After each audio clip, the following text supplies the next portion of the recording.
Ward ಮಾಲೂರಿಗೆ ಸಂಬೋರ್ಡಿಂದ 400 ಮನೆಯನ್ನು ಮಂಜೂರು ಮಾಡಿಸ್ಕೊಟ್ಟಿದ್ದೀನಿ.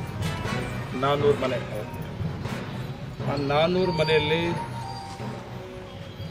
ಅಂಬೇಡ್ಕರ್ ನಗರದಲ್ಲೇ ಖುಷಿ ಆಗ್ತಾ ಹೇಳ್ಕೊಳಕ್ಕೆ 90 ಮನೆಯನ್ನು ಇವತ್ತು ಗುದ್ದಲಿ ಪೂಜೆಯಾಗಿ ಮಾಡಿಸ್ತಾರೆ. 400 ಮನೆಯಲ್ಲಿ 90 ಮನೆ ಅಂಬೇಡ್ಕರ್ ನಗರಿಗೆ.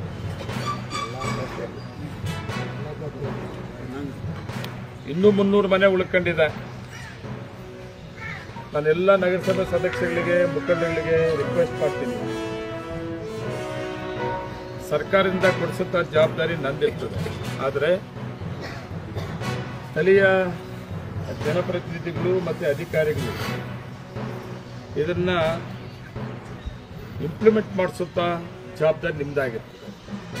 ಇವತ್ತು ವಾರ್ಡ್ ನಂಬರ್ 4ರಲ್ಲಿ ಆ ಕೆಲಸನ ನಮ್ಮ ಮುರಳಿ ಮಾಡಿರೋದ್ರಿಂದ ನನ್ನ ವೈಯಕ್ತಿಕವಾಗಿ ಅವರು ಧನ್ಯವಾದ ಕೂಡ ಹೇಳ್ತೀನಿ.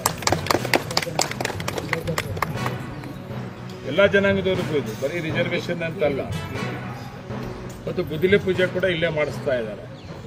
ನನ್ನ ಜೊತೆಲೆ ನಗರಸಭೆಯ ಅಧ್ಯಕ್ಷರು ಕೂಡ, ಎಲ್ಲ ನಗರಸಭೆ ಸದಸ್ಯರು, ಎಲ್ಲ ಅಧಿಕಾರಿಗಳು, ಮುಖಂಡರು ಕೂಡ ಭಾಗವಹಿಸಿದ್ದಾರೆ. ಆದಷ್ಟು ಬೇಗನೆ ಇನ್ನು 300 ಮನೆ ಏನು ಬಾಕಿ ಇದೆ, ಈಗ ಮುರಳಿ ಸುಮಾರು 100 ಮನೆಗೆ ರೆಡಿ ಮಾಡ್ಕೊಂಡಿದ್ದಾನೆ.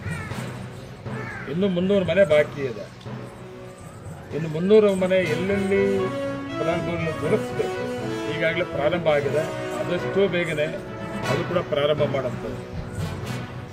ಇದರಲ್ಲಿ ಆ ಫಲಾನುಭವಿ ಯಾರಿರ್ತಾನೆ 1 ಲಕ್ಷ ರೂಪಾಯಿ ಅವನು ಗುತ್ತಿಗೆ ಇರಬೇಕಾಗ್ತದೆ.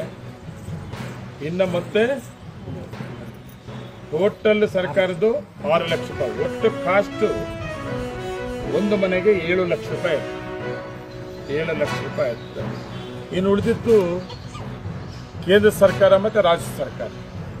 ಕೇಂದ್ರ ಸರ್ಕಾರ ವತಿಯಿಂದ 1.5 ಲಕ್ಷ ಕೊಡ್ತಾರೆ.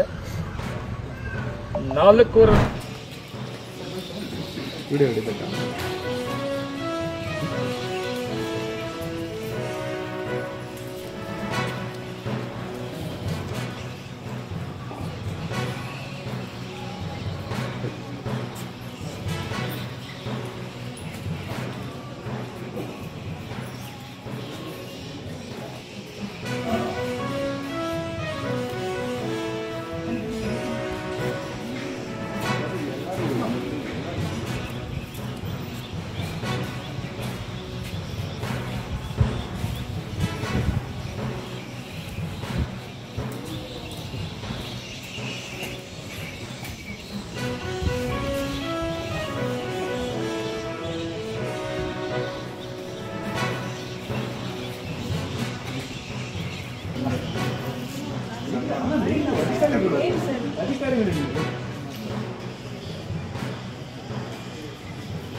ಹಾಗೆಯೇ ಈ ಒಂದು ದಿನಕ್ಕಾಗಿ 1919ರಿಂದ ನಮ್ಮ ಕನ್ನಡ ರಾಜ್ಯ ಬೇರ್ಪಡಿಸಿತ್ತು. ನಮ್ಮ ಕನ್ನಡ ರಾಜ್ಯ ಬೇರೆ ಆಗಬೇಕು ಅಂತ ಅಂದ್ಬಿಟ್ಟು ಬೇಕಾದಷ್ಟು ಮಹನೀಯರು ಹಾಗೂ ಸಾಹಿತಿಗಳು ಹಾಗೂ ರಾಜಕಾರಣಿಗಳು ಹೋರಾಟ ಮಾಡಿ ನಮಗೆ 1923ರಲ್ಲಿ ನಮ್ಮ ಮಾನ್ಯ ದಿವಂಗತ